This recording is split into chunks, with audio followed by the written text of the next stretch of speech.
அப்பா அம்மா தான் சேர்க்கிறாங்க. சேர்த்து முடிச்சுட்டு அவங்க இறந்துட்டாங்கன்னு நம்ம செய்தி சொல்றோம். பாடி எடுத்துட்டு போறதுக்கு கூட அவங்க வரதில்லைப்பா, ரொம்ப டிலே பண்ணுவாங்க.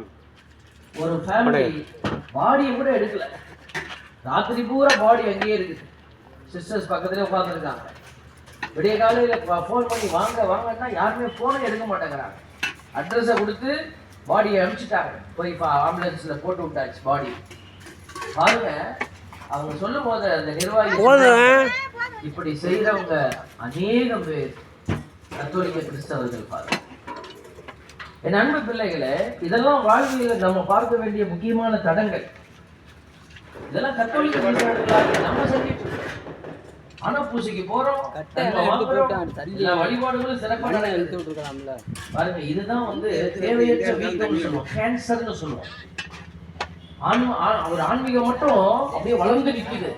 பிராக்டிக்கல் பிரச்சனைகள், வாழ்வியல் பிரச்சனைகள் எல்லாம் இங்க சரியா சந்திக்கப்படலை. ஒரு இடம் மட்டும் வீங்கி வச்சுக்கோங்க, அதுக்கு பேர் தான் கேன்சர். நிறைய நேரம் நமக்கு கேன்சர் போல மாறி போயிருக்கிறது.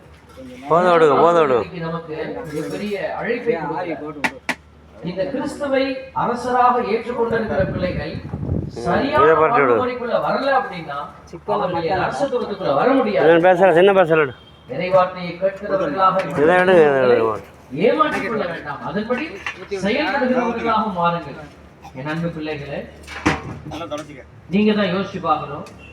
நீங்க உங்க குடும்பத்தை எப்படி கட்டி எழுப்புறீங்க, உங்களை சார்ந்தவர்கள் எப்படி கட்டப்பட்டு இருக்கிறார்கள், உங்கள் பங்கு சமூகத்துல எப்படி நீங்கள் ஒரு விசுவாசியாக கட்டப்பட்டு இருக்கிறீர்கள், இதையெல்லாம் சிந்தித்து நாம் ஆண்டவருடைய அரசத்துவத்துக்குள்ளே வந்து நின்று செயல்படுகிற பிள்ளைகளாக நம்மளை ஒப்புக் கொடுக்கணும். இப்படித்தான் புனிதர்கள் வெற்றி அடைந்தார்கள். அவர்கள் அப்படி வெற்றி அடைந்ததால் தான் அவர்கள் இந்த புனிதர்களாக உயர்த்தப்பட்டிருக்கிறார்கள். அவர்கள் இன்னும் நம்முடைய கண்களுக்கு முன்பாக கொண்டாடப்படுகிறார்கள். இந்த கொண்டாட்டம் என்பது நம்மை சிந்திக்க அழைக்கிற கொண்டாட்டமாக இருக்கணும். ஆகவே இன்றைக்கு இந்த இடத்துல திருவிழாவை கொண்டாடிவிட்டு போற நீங்க சிந்திக்கணும், இந்த புனிதரை போல நான் விண்ணகத்துக்குள்ளே போய் உட்கார்வேனா? வெற்றி பெறுகிற பிள்ளைகள் தான் மோட்சத்துக்குள்ள போகவே முடியும்.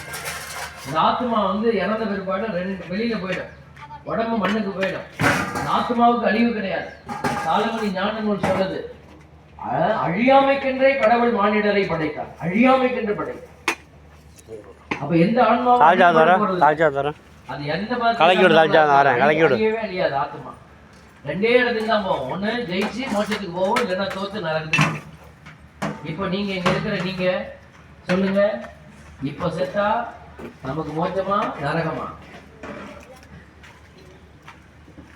பாரத பின்னாடியே சொல்றாரு ஜெயிலு தான். அவர் இடத்த அவர் சொல்லிட்டாரு, உங்க இடத்த நீங்க சொல்லுங்க.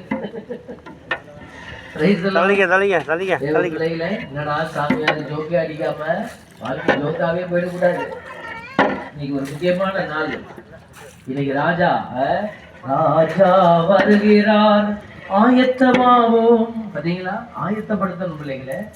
அதனால எல்லாம் சாதகமா இருக்குன்னு நினைச்சிட்டு இருக்காதீங்க. அழைப்பு எல்லாருக்கும் கொடுக்கப்படுது. நம்ம அழைத்தலை உணர்ந்து சும்மா கிறிஸ்தவன் வீட்டுல ரெண்டு படத்தை வச்சிருந்தா மோட்சத்துக்கு போயிட மாட்டோம், கழுத்துல சவமாலை மாட்டியிருந்தா மோட்சத்துக்கு போயிட மாட்டோம். தேவ பிள்ளைகளே, அந்தோனியார்